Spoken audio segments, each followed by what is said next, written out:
Salut à tous, ici Reg, bienvenue dans une nouvelle vidéo. On va parler des films que j'ai vus ce mois-ci avec mon avis à chaque fois. C'est un classement que je fais là de films, séries et même jeux vidéo. Vu que je mélange un peu les trois, ne prenez pas ce classement trop au sérieux tout de même. Je vais évidemment pas revenir sur les films que j'ai évoqués en critique à chaud ou tout simplement sur lesquels je prépare d'autres vidéos. C'est un avis rapide à chaque fois, pas de spoiler évidemment. Et je compte sur vous pour me donner votre avis dessus dans les commentaires. Et oui, je pense que le son maintenant est meilleur. Je pense que je suis encore en train de gérer le framerate de la caméra, j'ai un peu quelques problèmes. Et le fond vert, je sais qu'il y a encore un peu en contour. Je sais pas si je vais pouvoir faire mieux, donc j'espère que ça vous dérange pas trop. Et je réfléchis à prendre un prompteur, mais vu qu'en même temps j'aime bien regarder mon retour et le texte et les images, je pense que le mieux c'est comme ça pour moi, même si j'ai pas toujours le regard sur la caméra. J'espère que ça vous dérange pas. Je vais m'améliorer au fur et à mesure des vidéos qui arrivent. Juste quelques points avant de commencer. Je suis à jour sur la saison 3 de Reacher, mais c'est vrai que l'épisode final arrive demain. Donc je vais pas vous donner mon avis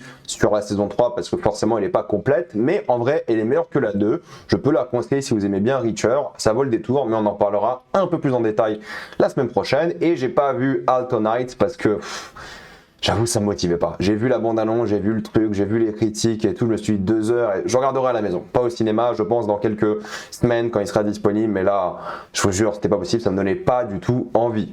Pour commencer, le pire film que j'ai vu ce mois-ci, c'est évidemment Vol à haut risque de Mel Gibson ou Flight Risk en anglais. Et je me suis dit, écoutez, le film a l'air pourri. La bande-annonce a l'air pourrie, mais tout de même, c'est Mel Gibson. Mel Gibson, c'est Braveheart, c'est Apocalypto, deux chefs-d'œuvre. Déjà, c'est La Passion du Christ que moi j'aime bien, faudrait que je le revoie, mais j'aime bien. C'est Hacksaw Ridge que les gens ont adoré, et là, ils sortent ce truc, bordel. Pour ceux qui connaissent pas l'histoire, c'est grosso modo un homme qui va rentrer dans le Witness Protection Program et il doit être envoyé d'un endroit à un autre via un avion et une agent du FBI. Et le problème, c'est qu'en fait, le pilote est un mec qui veut tuer cet homme qui rentre dans le Witness Protection Program. Et donc, c'est Mark Wahlberg qui joue ce tueur. Et quel enfer. Je vous jure, quel enfer. Déjà, quand le film commence, t'as 2 scènes, tu dis, comment c'est possible? Vraiment, t'as une scène dans une sorte de chalet, en termes d'effets spéciaux et les plans qui ont été choisis, je me suis dit, c'est pas possible. Et il y a même un plan qui est genre un plan sur l'aéroport, on dirait des Sims. Catastrophique, juste pour ça, les effets spéciaux immondes. Dès le premier plan, tu dis, c'est pas possible. C'est pas possible, je vais pas m'enchaîner ce film. Et bon, dans l'avion, ça va, les effets spéciaux, tu vois quand même, c'est un avion, même si c'est un studio, évidemment. Bon, dans l'avion, ça passe. Mais le reste, quel enfer. Et l'acting. Alors, Mark Wahlberg s'en sort plutôt bien, voilà, j'ai envie de dire. Mais bon, grosso modo, tout le monde est extrêmement mauvais, même pour ce que c'est. Gênant. Alors, les dialogues, les interactions avec les personnages. Oh là là là. Je sais pas comment c'est possible. Je sais pas comment ils ont réussi à faire ça. Chaque moment, une gêne extrême. Et tu dis, ok, bah, ça sera un huis clos. Il y aura une sorte de tension entre les personnages et tout. Il se passe rien. Il se passe rien durant tout le film et tout le monde joue mal. Tu vois, Topher Grace, Mark Wahlberg, ils sont tous horribles et j'ai détesté chaque instant de ce film. C'était le vide absolu. Il n'y a même pas de tension, de stress. Putain, t'es avec un tueur dans l'avion, ça devrait être stressant, horrible pour tout le monde. Il se passe rien, il fait rien le tueur, tout le film, je vous jure, il fait rien du tout. Il fout rien, il est menotté tout le film et il se passe rien quoi. Il se passe rien. C'est 1h30 de torture et je vous jure, Mel Gibson, plutôt qu'être dans son délire anti-science, dans son délire conspirationniste, qui se concentre pour refaire des films. Parce que ça c'est un direct ou DVD. Pas un direct ou Netflix ou je sais pas quoi, direct to DVD quoi. C'est un enfer. Il n'y a pas un moment où je me suis dit, ça c'est une bonne idée, ça c'est intelligent, ça c'est pas mal. Non, chaque moment, chaque petit instant, j'étais au bout de ma vie pour vous dire tellement c'était mauvais. C'est l'un des pires films que j'ai vu de ma vie. C'est tellement un glowdown. Putain, le mec a sorti Hacksaw Ridge il y a quoi 5 ans, 6 ans, et c'était vachement bien. Hacksaw Ridge, et là il sort ça, il n'y a pas une idée de mise en scène, de plan, quelque chose, c'est champ contre champ, dans un studio, 25 millions de budget. Pour ça là? Oh non, regardez pas Vol à haut risque, Flight Risk, catastrophe. Ça fait peur pour La Passion du Christ 2 et 3 parce que c'est prévu. Parce que là, Mel Gibson, horrible, horrible.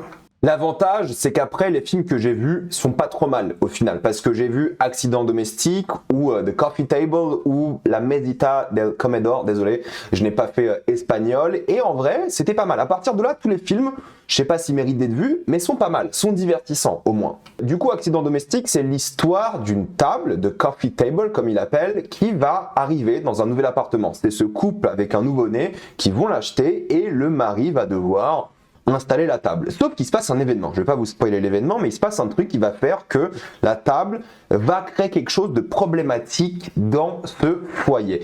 Et en réalité, sans vous spoiler, j'ai trouvé le film plutôt divertissant. Alors c'est un film d'horreur, pour le coup il se passe un truc choc au début du film, ça y a aucun doute, et tout le projet du film, c'est l'intensité et la tension par rapport à ce qui se passe. C'est ça qui va être intéressant. C'est que cet événement-là aura des répercussions sur les 1h, 35 de film, je crois, et ils vont décaler la révélation sur l'événement au fur et à mesure. Il y a un personnage qui va savoir ce qui s'est passé, et les autres vont pas essayer de le découvrir, mais en tout cas le personnage principal va essayer de cacher tout ça. Et c'est ça, on va dire, le truc un peu intéressant de l'œuvre, mais c'est trop long. Honnêtement, c'est trop long. En fait, ils auraient dû apprendre la vérité bien plus vite. Ça traîne en longueur, ça fait monter la sauce. Au début, tu vois, c'est intelligent, c'est vraiment stressant, t'es un peu agrippé à ton fauteuil et tout, c'est angoissant, mais plus t'avances, plus c'est facile, tellement que ça devient presque drôle à certains moments, et le film en fait des caisses. On fait vraiment des caisses. Pourtant, il y a un truc intéressant sur la parenté, sur le fait d'être un nouveau parent et en même temps d'avoir une vie de couple et tout, d'accepter ses erreurs.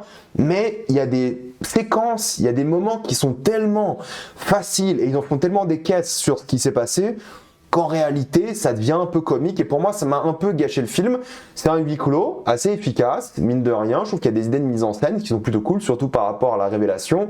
Mais grosso modo, ça m'a presque plus fait rigoler que stresser à partir d'un moment, et même si la fin est un peu jolie, ouais, c'est sympa, c'est choc au début, mais plus t'avances, plus ça perd un peu son charme et son efficacité. Le film aurait dû durer 1h15 maximum, quoi. Pour moi, ils font traîner en longueur sans raison et ils ont rien rajouté plus que ce choc-là au début et comment ils jouent dessus. Je pense qu'ils auraient dû explorer d'autres thématiques ou d'autres choses ou juste réduire le temps, mais honnêtement, encore une fois, je vous dis, tous les films à partir de là sont sympas et peuvent être divertissants pour quasiment beaucoup de personnes. Mais beaucoup de gens ont parlé de ce film parce qu'il y a un truc choc qui se passe au début. Et c'est vrai, le truc qui se passe au début est choc. Mais après, ça perd un peu son énergie parce que ça fait trop monter la sauce. Et en vrai, même si la fin est satisfaisante, il y a trop de sauce d'un coup, si vous voyez ce que je veux dire. Ensuite, j'ai vu Landman, la nouvelle série qui est sortie sur Paramount+, c'est la série de Taylor Sheridan. Taylor Sheridan, en ce moment, il cartonne Yellowstone, il a coécrit, enfin même scénarisé entièrement Sicario, si je dis pas de bêtises, Wind River. Bref, le mec à Hollywood est en pleine explosion et en réalité, sa série est plutôt intéressante. En gros, c'est l'histoire d'une famille qui va bouger près des puits de pétrole et vont commencer à vivre là-bas avec tous les problèmes qui sont liés. L'enfant, par exemple, qui veut donc trouver cette nouvelle profession et être dedans alors que le père est pas forcément fan. La famille qui va débarquer en même temps, mais le père qui va devoir gérer les cartels, va devoir gérer le business, le pétrole et tout. Et en réalité, si vous passez outre cette propagande pétrole et cigarettes qui est assez drôle, parce qu'en même temps, ces personnages-là sont pas bons, justement, mais ils font tellement de propagande pour le pétrole et anti-énergie renouvelable que c'est assez rigolo. Mais grosso modo, c'est pas mal au début parce que ça va bien mélanger famille, business, drogue, tout ça, et en même temps à la fin, parce que ça va conclure beaucoup d'intrigues, mais c'est que le milieu, avec la famille, il fait un peu genre presque sitcom, quoi. Il y a en termes de tonalité quelques petits soucis, et le côté familial m'a un peu dérangé. C'est sympathique, hein. Encore une fois, je pense que ça vaut encore une fois le détour pour ceux qui vont regarder un truc un peu relax, chill, disons, mais c'est vrai que ça manque un peu de drame à beaucoup de moments, et le côté comique pour moi m'a fait un peu sortir de l'œuvre, surtout que beaucoup des épisodes au milieu c'est des trucs comiques. Je crois qu'il y a 10 épisodes, je sais même plus, et en gros ouais, t'aurais pu en enlever 2 et te concentrer sur l'intrigue. Si ils étaient concentrés sur le côté business, honnêtement cartel, ils avaient une sorte de nouveau Breaking Bad entre guillemets, vous savez, cette ambiance là du sud des États-Unis et tout, ils avaient un truc à jouer, mais non, ils sont concentrés sur l'aspect famille qui est plus important. En tout cas, Billy Bob Thornton, il sauve pour moi la série. Il est charismatique, c'est un super acteur, il est génial dedans, mais c'est pas une série essentielle. Juste pour lui, ça peut être intéressant, ça peut valoir le coup, mais globalement, vous pouvez passer à côté, même s'il y a quelques moments sympas, quelques moments forts. Il y aura une saison 2, donc s'ils arrivent à corriger ces erreurs pour la saison 2, pourquoi pas, surtout que Taylor Sheridan, avec son équipe, ils écrivent très vite, ils font plein de saisons de tout, why not, mais globalement, c'est pas un truc essentiel à voir, même si divertissant à certains moments, mais malheureusement trop long. Un autre film d'horreur qui a beaucoup fait parler de lui, c'est Oddity. Je l'ai dit vraiment bizarrement, je suis désolé. C'est Oddity qui raconte un peu une histoire assez intéressante. En gros, pour faire simple, il y a une sorte de décès dans une famille et il y a un peu toute cette famille qui est en deuil de différentes manières, dont une femme qui possède cet objet-là. Cette sorte de mannequin un peu étrange qui est donc une sorte de Oddity, et c'est là que le film va être intéressant, c'est le lien entre la personne décédée, le mannequin, et la force du récit sera là. C'est la gestion du deuil et comment les différentes personnes gèrent ce chagrin. Et du coup, il y aura une sorte de huis clos avec plein de genres un peu différents, l'occulte, des fantômes, et j'ai pas trop envie de spoiler, mais c'est un film que je trouve assez efficace dans son huis clos, qui tient en haleine parce qu'il y a plein d'idées de mise en scène. Il y a des jumpscares, honnêtement, je peux vous dire, ils m'ont fait sursauter. Il y en a deux qui étaient vraiment efficaces, je m'y attendais pas, que j'ai trouvé vraiment bien. Il y a des moments assez sinistres, mine de rien, macabres, et j'ai adoré le début. Le début, je me suis dit, ok, là c'est badant, c'est terrifiant, ça me fait flipper. C'est un film Canal en plus, enfin c'est pas un film Canal, mais c'est sur Canal et vous pouvez le regarder chez vous. Et les films d'horreur chez soi, moi j'ai toujours trouvé que c'était bien plus flippant, et là c'était un peu le cas. Sauf que plus tu avances dans le film, plus tu apprends la vérité, moins le film est intéressant, moins le film est innovant, moins le film est original. Il est au final assez simple, j'ai trouvé le climax assez décevant, et plus les révélations sont montrées aux spectateurs, moins le film est bien. Je trouve que le début, sur le mystère, sur l'horreur vraiment du récit est bien, mais plus tu y es, moins c'est cool et tu te perds un petit peu. C'est pas forcément un film que je trouve mémorable, même si par exemple cette séquence-là, ouais, elle était vachement bien, mais c'est au début du film, et le reste un peu moins bien. Par contre, je trouve que c'est bien joué, l'ambiance est réussie, mais je pense pas que vous allez vous en rappeler parce que il a perdu en intensité au fur et à mesure du film, malheureusement, mais c'est sympathique. Franchement, c'est divertissant, c'est un bon film d'horreur. Ça peut valoir le détour pour les fans du genre, mais c'est pas non plus le film d'horreur révolutionnaire, comme j'ai vu beaucoup d'Américains le dire. Ouais, c'est cool, sans plus.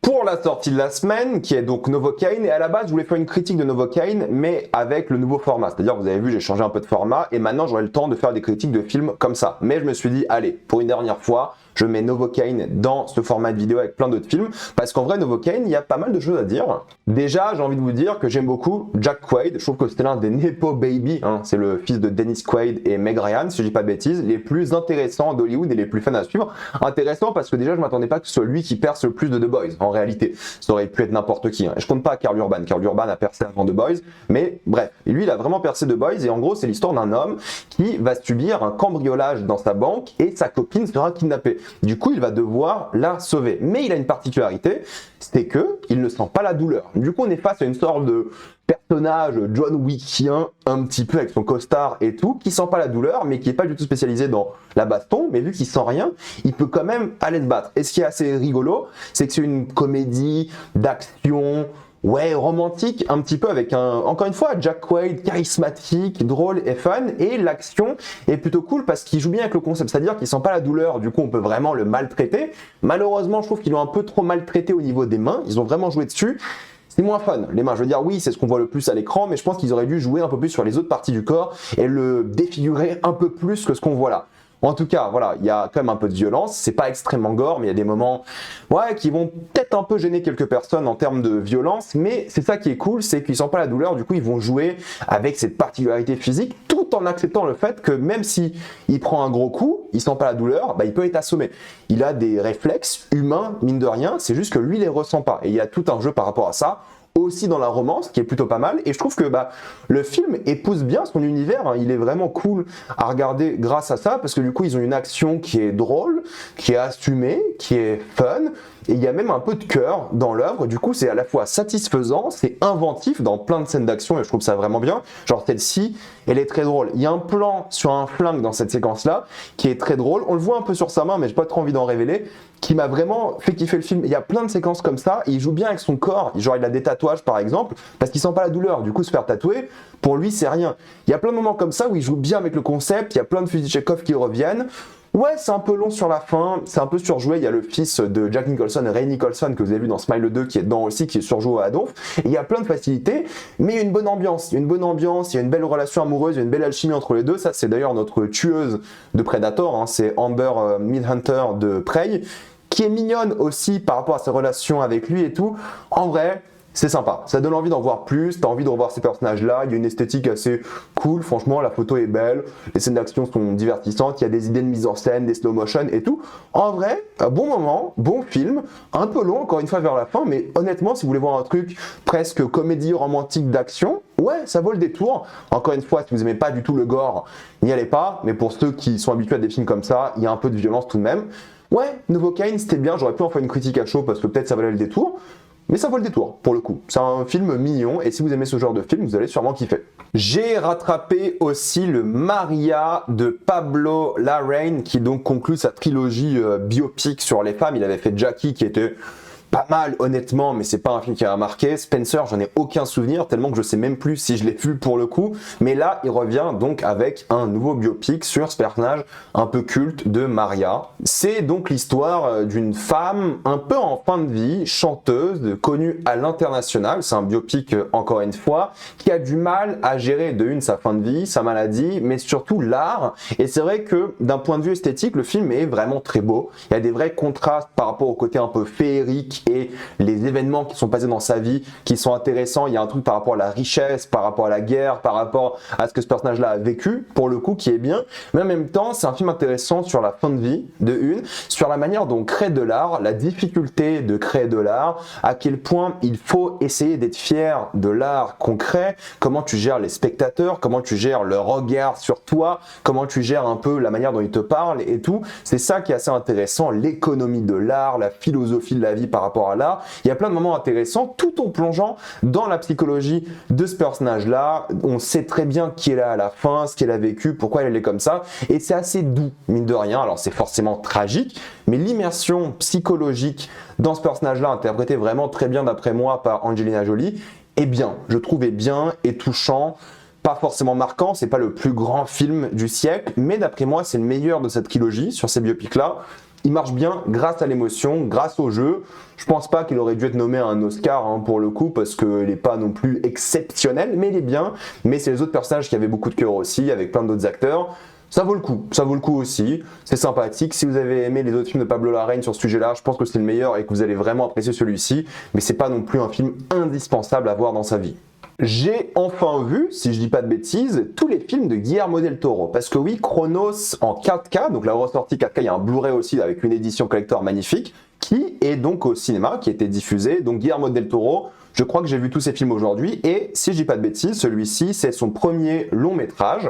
C'est l'histoire d'un homme qui va tomber sur une sorte de objet un peu bizarre. J'ai pas envie de trop en révéler, je sais pas comment le décrire cet objet-là, mais c'est un objet qui va créer une sorte d'addiction. Donc forcément, il y a un côté occulte déjà à l'œuvre, et c'est un film mexicain avec des passages anglophones. Il y a Ron Perlman dans le film, c'est pour ça que vous comprenez que Ron Perlman et Guillermo del Toro, ils se sont suivis toute leur carrière. Et c'est un film qui va justement parler de l'antique, du macabre, c'est un peu tout le cinéma de del Toro, mais surtout par rapport à des thématiques liées encore plus au cinéma de del Toro, par rapport à des créatures, des choses comme ça. J'ai pas envie de trop en révéler ici parce que le film est assez intéressant par rapport à ça, mais c'est l'évolution d'un homme qui est donc addict à cette machine et qui va le faire changer de comportement. On ne sait pas pourquoi, comment, mais apparemment cette machine donne l'immortalité. Qu'est-ce que ça veut dire? Encore une fois, il y a un doute dessus. Du coup, il y a une sorte de suspense qui marche bien, surtout par rapport au personnage de Ron Perlman qui lui voudra cette fameuse machine aussi. Et du coup, c'est un film sur le mythe, sur un mythe en particulier pour être précis, mais je ne vais pas vous révéler lequel, sur l'âge, sur l'héritage, sur comment on vit la fin de sa vie, comment on essaie de survivre, comment on essaie de vivre. C'est assez intéressant sur ça. Il y a un côté un peu thriller d'action à certains moments, un peu low budget, mais bon, c'est pas non plus le plus grand film de la carrière de del Toro. C'est bien avant qu'il gagne ses nombreux Oscars. Et il y a beaucoup de surprises que je trouve assez tragiques, assez jolies. Il y a un côté un peu réussi dans les obsessions du réalisateur. Encore une fois, c'est dur d'en parler sans spoiler, mais honnêtement, Chronos, c'est bien. Pour un premier film, c'est bien, c'est un bon moment, et vous reconnaissez tout le cinéma de del Toro. Donc honnêtement, si vous n'avez jamais vu ce film-là et que vous aimez del Toro, je pense que vous allez beaucoup apprécier l'œuvre.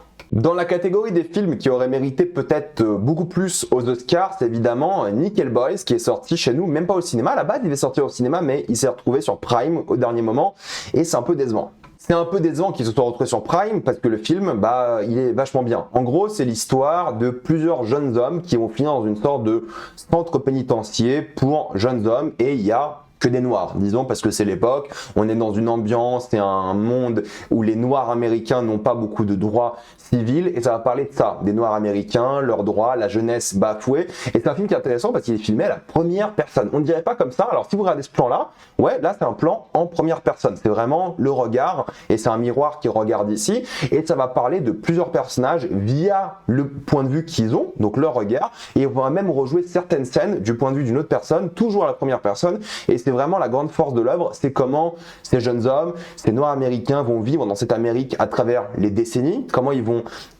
tout lié à ce moment clé qui était leur jeunesse, et ça va parler de l'Amérique de l'époque, en lien évidemment avec l'Amérique d'aujourd'hui, et c'est l'esthétique du film qui va prendre. C'est-à-dire que oui, les thématiques sont sérieuses, sont touchantes, sont un peu, oui, dramatiques, disons les choses, mais c'est surtout le cœur émotionnel doux amer de l'œuvre qui va être intéressant, avec plein de personnages différents. J'ai pas envie de trop en révéler ici, mais c'est comment ils gèrent leur famille, et c'est ce côté un peu tragique et beau entre le contraste de la violence du centre pénitentiaire, du manque de droits des noirs américains de l'époque, et en même temps ces moments de beauté qu'ils ont dans l'œuvre. C'est une esthétique qui est très immersive par le côté première personne, et il y a ce côté un peu rêve et cauchemar à la fois qui est vraiment bien. Donc si vous avez jamais vu ou entendu parler de ce film, il vaut le détour. C'est 2h20, je pense qu'elle passe plutôt bien. C'est pas une narration, on va dire, très linéaire, mais c'est intéressant, c'est plutôt fort, c'est poignant. Il aurait mérité plus de nominations, genre meilleur réal aux Oscars, il aurait mérité meilleure photographie, il aurait clairement mérité. Je sais pas s'il a été nommé dans cette catégorie, je sais même plus, mais en tout cas, c'est un beau film. Je pense que c'est un film important aussi. C'est dur, mais voilà, je pense que le réal, je vais le suivre de très près, voir ce qu'il va faire par la suite, parce que c'est un vrai bon film qui mérite vraiment d'être vu pour le coup, parce que il est intéressant si vous aimez ce genre d'histoire. Je suis allé voir Partenopée aussi parce que j'aime beaucoup le cinéma de Paolo Sorrentino, et j'ai pas encore vu tous ses films, mais j'avais adoré La Grande Bellezza, j'avais adoré La Main de Dieu qui était sorti sur Netflix, qui était vraiment excellent, et là Partenopée, il revient un peu en force apparemment d'après beaucoup de personnes, mais beaucoup de personnes ont aussi été très déçues. C'est grosso modo l'histoire d'une jeune femme dans les années 70 qui est donc une sirène. Partenopée, c'est le nom d'une sirène, c'est donc une reconstruction du mythe de la sirène en Italie dans les années 70, de cette femme qui va attirer tout le monde à Naples, que ce soit les hommes, les femmes, et c'est vraiment cette redite du mythe avec, évidemment, vu que c'est Sorrentino, l'histoire de Naples. C'est-à-dire qu'on va prendre Naples, on va prendre ses habitants, la beauté de la ville, en même temps les points négatifs, et on va raconter l'histoire de cette femme via l'histoire de la ville. Donc il y a ici le visage d'une femme nostalgique, mélancolique, encore une fois à travers les âges, et le souci de Sorrentino, c'est que à chaque fois qu'il fait un film, c'est pour l'office du tourisme en Italie que ça donne un vrai intérêt, disons les choses, parce que le film est magnifique, quoi. Enfin, je veux dire, les plans de Naples qu'il a choisis, tout ce qu'il a fait par rapport à l'eau, les reflets dessus, les anciens bâtiments, les intérieurs. Non, mais c'est abusé. Moi, j'y vais à Naples, juste pour ça. Alors, j'ai réservé mes billets avant de voir le film, mais voilà. En termes de beauté, il est très fort, c'est un esthète pour le coup, Sorrentino, il n'y a rien à dire. Mais ce qui est vraiment intéressant, c'est par rapport à la douceur, la tentation, les interdits, la crainte de l'avenir. Il y a une vraie crise existentielle qui se dégage de l'œuvre, avec plein de personnages. Là, je ne vais pas vous le montrer, mais en gros, il y a Gary Oldman dans le film, qui est vraiment intéressant. Il n'a pas beaucoup de scènes, et ce plan-là est assez magnifique. Je n'ai pas envie d'expliquer ce qui se passe ici, mais c'est un très beau plan. Mais encore une fois, vous voyez, regardez comment il montre Naples, ce fou. Non, mais tout ça pour vous dire qu'en fait, il y a une vraie crise existentielle qui se dégage de l'œuvre, et le fait de passer du mythe à la réalité va déranger beaucoup de personnes, parce que la première partie du film est une sorte de drame, trauma familial, recherche de soi, et la deuxième est un peu plus... je sais pas comment vous expliquer, mais il y a une sorte de confrontation à la réalité qui va peut-être décevoir beaucoup de personnes, mais moi je l'ai vraiment beaucoup apprécié. La fin, moi, m'a beaucoup touché, j'ai beaucoup aimé ces grands moments dans l'œuvre. C'est un film qui est vraiment travaillé. C'est assez mal rythmé, je l'avoue. Je pense que les 2h20, si ma mémoire est bonne, passent assez lentement, mine de rien, mais je vais me rappeler des plans, je vais me rappeler des personnages. La fin m'a beaucoup touché. Écoutez, c'est pas un grand film, disons les choses. Moi, j'ai bien aimé. J'ai bien aimé. Je pense que je vais m'en rappeler. Peut-être ma note Letterboxd augmentera avec le temps. Mais je pense qu'il vaut le détour parce que c'est une proposition intéressante qui va clairement diviser. Mais sur moi, ça a marché. L'un des meilleurs films que personne n'a vu, en fait, c'est Black Bag. Black Bag, c'est Soderbergh qui fait un grand retour au cinéma cette année avec 2 films. Il a sorti Présence, quoi, il y a 1 mois, 2 mois. Bref, Présence, j'ai pas beaucoup aimé, j'avoue. Mais là, Black Bag, c'est un film que les gens aiment bien, mais personne n'est allé le voir. Pour faire simple, c'est l'histoire d'un couple d'espions. Dans ce couple, il y a une femme qui est soupçonnée d'être une traître. Cette femme-là, interprétée par Cate Blanchett, va devoir être enquêtée par son mari, interprété par Michael Fassbender. Du coup, ce couple amoureux qu'on voit ici, il y aura une sorte de doute sur est-ce qu'ils sont vraiment ensemble pour de vrai, est-ce qu'ils s'aiment réellement, est-ce qu'ils sont peut-être pas des traîtres à la nation et des choses comme ça. Et c'est un truc qui est important à savoir, c'est que c'est pas un film d'action, c'est un film de thriller, de dialogue plus qu'autre chose, dialogue d'espionnage. Du coup, il y a une vraie tension constante qui se fait durant tout le film. Et c'est ça qui est intéressant, c'est de voir ce couple follement amoureux, mais vu qu'il y a un traître, tu te demandes s'il y a aussi un traître dans le couple, d'un point de vue émotionnel. Et c'est là que les deux commencent un peu à se méfier l'un de l'autre. En tout cas, c'est ce que le film essaie de nous faire penser. Et tu sais pas vraiment si le film essaie de te tromper toi aussi en tant que spectateur ou pas, comme le couple potentiellement maltraite les autres. Du coup, il y a plein d'intrigues pour le coup. Il y a une vraie conclusion que je trouve satisfaisante et ça dure 1h30.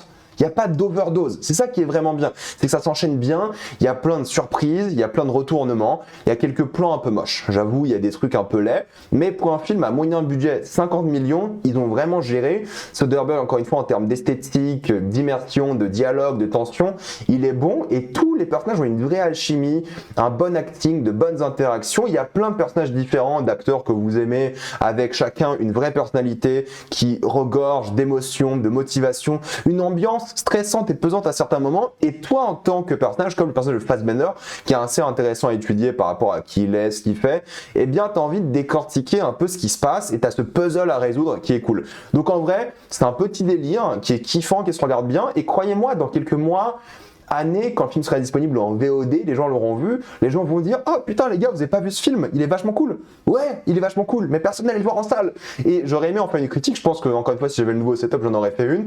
Pas sûr que ça attire autant qu'une ce genre de vidéo, mais en vrai, c'était kiffant. C'est pas le plus grand film du siècle, mais c'est efficace, c'est prenant, il y a une vraie esthétique, un parti pris de mise en scène sur plein d'éléments. Il y a un plan séquence sympa au début, et il y a des chants contre chants qui sont vraiment forts dans ce qu'il raconte par rapport à ce scénario.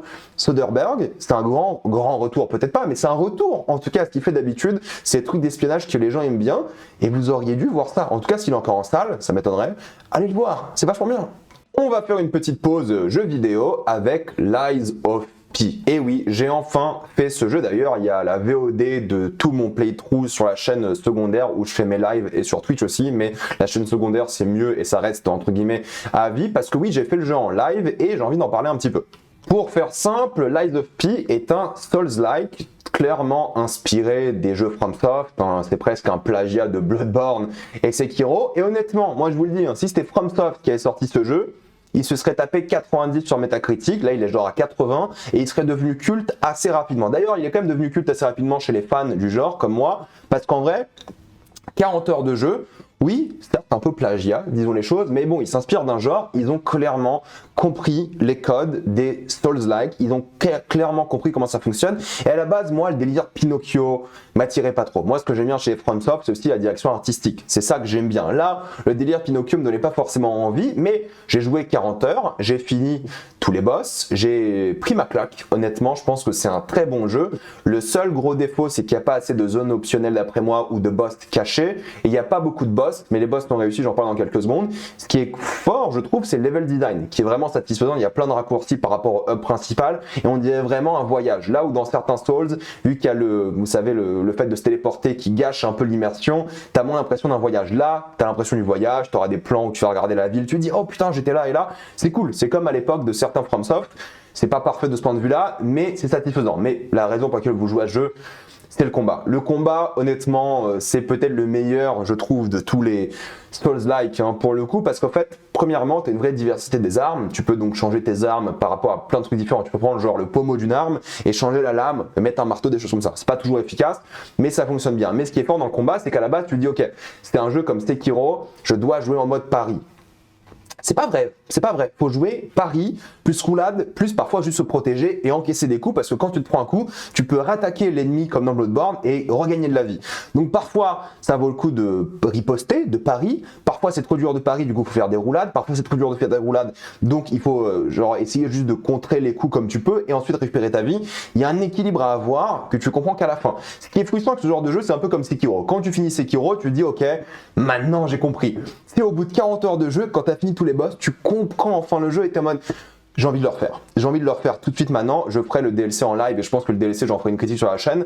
Mais dès que tu es dessus, tu dis putain, j'ai compris, j'ai envie de me refaire le jeu tout de suite. Et ce qui est cool, c'est qu'ils préparent une suite qui sera pas dans le monde de Pinocchio. Ils vont prendre un autre conte et ça, c'est vachement bien parce que en vrai, j'ai bien aimé le monde de Pinocchio au final, mais c'est pas ce qui m'attire le plus et je pense que ce qu'ils ont prévu, ça donne envie. Bon, d'abord le DLC, mais ce qui est fort, c'est que du coup, c'est jamais frustrant, c'est clairement addictif. Il faut se perfectionner dans les 3 domaines pour le coup. Et la réalité, quand je dis 3 domaines, c'est bien riposte, roulade, protection. Et la réalité est que ouais, les boss sont excellents. Genre tous les boss, il y en a qui sont un peu moins bien, mais les gros boss, excellents. Ils sont vraiment excellents parce qu'ils ont fait un travail vraiment précis dessus. Alors oui, peut-être les zones en soi sont pas incroyables, et peut-être ce qui se passe entre les zones n'est pas grandiose, et il y a certains ennemis qui surprennent, mais qui sont pas dingues. Mais les boss, ils ont mis leur travail dessus. Vous allez passer, je pense, 12... même aller 15 heures sur les 40 à affronter des boss, ou peut-être même la moitié du jeu à affronter des boss, tellement ils sont durs. Je pense que c'est le From Soft, entre guillemets, enfin le Souls-like le plus dur que j'ai fait de ma vie, honnêtement, plus dur qu'Elden Ring, plus dur que Sekiro. Celui-ci était vraiment difficile parce que ouais, faut s'adapter aux boss et tout, et c'est vraiment tendu, et je pense que les boss de jeu sont parmi les meilleurs de tous les From Soft, et je pense qu'il est top 5 Souls-like, entre guillemets. J'ai From Soft parce que j'ai juste fait les From Soft, plus Lies of P en termes de Souls-like que j'ai vraiment fini et kiffé. Donc ouais, il y a une vraie satisfaction, t'as envie de faire la suite, c'est moins cryptique qu'un Souls, et ce moment-là, pour moi, il était décisif, parce que c'est là que j'ai compris, ok, ce jeu est chaud, c'est là que tu abandonnes le jeu ou tu continues. Parce que ce boss-là est vraiment difficile, mais une fois que tu as compris, t'enchaînes et tu kiffes. Les boss d'après, c'est encore plus dur, c'est de plus en plus dur, c'est ça qui est affolant, mais tu peux pas t'arrêter. Et honnêtement, je sais pas si je peux conseiller aux gens qui ont jamais joué à un Souls-like, peut-être que vous devriez commencer avec un FromSoft, mais pour les fans de FromSoft, pour les fans de Souls-like, clairement, c'est génial, on frôle le chef-d'œuvre. Lies of P, c'est exceptionnel, rien à dire, je ne peux que vous le conseiller pour les fans du genre. Et je finis cette vidéo en parlant du film qui m'a mis un peu une claque. L'un des meilleurs films de cette année pour l'instant, c'est Black Dog, que j'ai absolument adoré. Black Dog, c'est l'histoire d'un homme qui sort de prison. Et c'est là qu'il va arriver dans une ville qui est complètement envahie par des chiens, et apparemment ces chiens sont dangereux, apparemment ils portent des maladies comme la rage et des choses comme ça. Mais lui, qui veut donc s'occuper de ces chiens, va en capturer un afin de le revendre. Il y a genre des primes qui sont mises sur les têtes des chiens, donc si tu les captures et tu les revends, tu gagnes une prime. Sauf que lui va commencer à se lier d'amitié avec un chien. Et ça qui est intéressant, c'est qu'en fait, c'est pas un film sur la relation fondamentalement entre lui et le chien. D'ailleurs, anecdote, l'acteur a adopté le chien. Incroyable, et le chien et tous les animaux, parce qu'il y a beaucoup d'animaux, jouent extrêmement bien. Mais quand je vous dis extrêmement bien, c'est flagrant, donc ils ont vraiment bien entraîné les chiens, et je suis très content qu'ils soient finis ensemble dans la vraie vie. Mais en tout cas, c'est pas l'histoire de ces deux-là fondamentalement, c'est l'histoire de la Chine. C'est l'histoire de la Chine au moment d'un tournant majeur dans le pays. J'ai pas envie de vous révéler ce que c'est ce tournant majeur-là, mais il est quand même assez récent, et c'est une époque de transition pour cette ville au bord de la ruine, disons les choses, à côté du désert, voire même dans le désert de Gobi, et c'est la transition vers ce nouveau monde. Du coup, c'est un peu ça le message de l'œuvre. C'est le symbole d'une ville qui évolue, d'un homme qui évolue et qui se lie d'amitié et qui a le droit à une sorte de rédemption, parce que voilà, le mec sort de prison, il a le droit à une évolution et des choses comme ça. C'est ça le symbole, c'est la ville, les personnages principaux, le chien, comment une ville, un monde peut changer, comment on évolue, comment on a le droit à une rédemption, comment on affronte ses démons, comment ce transfert, on va dire, de rédemption est fait via la relation avec un chien. Et c'est ça qui est fort, c'est qu'il y a très peu de close-up. On va voir vraiment la ville, les décors. C'est un film qui se concentre sur l'horizon, et c'est l'horizon qui va vraiment primer. Il y a un côté autobiographique, hein, ça c'est vrai pour le coup, le réalisateur l'a dit, et c'est voilà la fresque d'une ville, d'un pays, et c'est beau, c'est magnifique, c'est une œuvre qui est à la fois touchante, belle, marquante, pour moi vraiment mémorable, il n'y a rien à dire, c'est un grand film de ce point de vue-là. Il y a des séquences qui sont fondamentalement mélancoliques, jolies, tragiques, pareil, douce amère. Il y a une scène, je vais pas vous spoiler ce que c'est, d'ailleurs il y a des moments très drôles comme celui-ci où ils prennent genre des photos pour la carte d'identité du chien. Il y a des moments super drôles et le chien, encore une fois, joue trop bien. Mais il y a une scène dans le film avec des animaux, avec mon groupe préféré de musique de tous les temps, Pink Floyd, pour ceux qui se demandent, qui t'as envie de chialer quoi. Voilà, t'as envie de chialer, t'as envie de te poser, tu te dis ok c'est quoi ce film de fou. C'est une scène qui est dantesque, je sais même pas comment ils l'ont réalisé tellement elle est folle. Ça se voit qu'il y a du budget quand même, ça a l'air d'être un film en tout cas visuellement qui met une claque, photographie et tout. Je pense que c'est le genre de film qui va monter on va dire dans mes notes Letterboxd au fur et à mesure de l'année. C'est un bijou, honnêtement, c'est clairement l'un des meilleurs films de cette année, il va clairement être dans le top parce que c'est une œuvre qui va marquer, que les gens vont voir, vont s'en rappeler et j'ai envie de le revoir, j'ai envie de l'acheter en Blu-ray, j'ai envie de me rappeler de cette relation, de cette ville, de ce moment dans l'histoire. Une vraie mélancolie assez forte et ouais, c'est un beau, grand film d'après moi que vous devriez regarder. Voilà, je vais m'arrêter là. Mettez-moi dans les commentaires ce que vous pensez de toutes ces œuvres. Êtes-vous d'accord, pas d'accord? J'ai envie d'avoir votre avis. Pensez à vous abonner à la chaîne pour voir les prochaines vidéos. Mettez un j'aime, ça aide beaucoup la chaîne. Suivez-moi sur tous mes réseaux pour plus de formats courts comme TikTok, Reel ou même des lives sur Twitch ou la chaîne secondaire. Et moi, je vous dis à la prochaine fois. Merci à tous et salut!